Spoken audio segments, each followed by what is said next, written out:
সাবেক প্রধানমন্ত্রী বেগম খালেদা জিয়ার মৃত্যুতে সারা দেশে দ্বিতীয় দিনের মতো পালিত হচ্ছে রাষ্ট্রীয় শোক।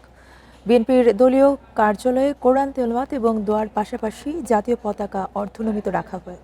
কালো পতাকা উত্তোলন এবং কালো ব্যাজ ধারণ করেন নেতাকর্মীরা। এছাড়া সারা দেশে চলছে বিএনপির 7 দিনের শোক কর্মসূচি। তিনবারের প্রধানমন্ত্রী বেগম খালেদা জিয়ার মৃত্যুতে শোকাচ্ছন্ন সারা দেশ।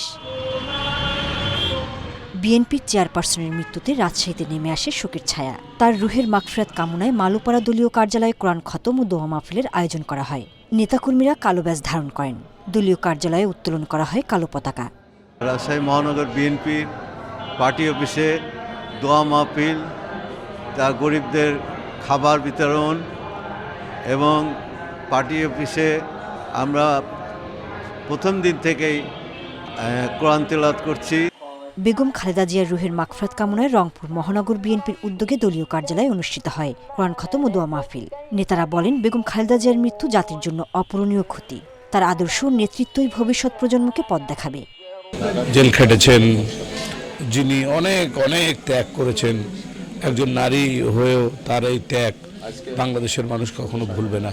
আপসহীনভাবে নেতৃত্ব দিয়েছেন, কারা অন্তরীণ হয়েছেন।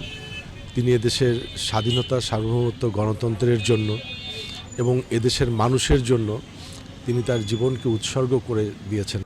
সাবেক প্রধানমন্ত্রীর মৃত্যুতে শোক বার্তায় স্বাক্ষর করেন খুলনা মহানগর বিএনপির নেতাকর্মীরা। খালেদা জিয়ার আত্মার শান্তি কামনায় করা হয় দোয়া। এই বিদায়ে জাতির যে শূন্যতা সৃষ্টি হয়েছে, গোটা জাতি শোকাভিভূত। বরিশাল নগরীর সদর রোডে বিএনপি দলীয় কার্যালয় সহ পুরো নগরী ছেয়েছে শোকের ব্যানারে।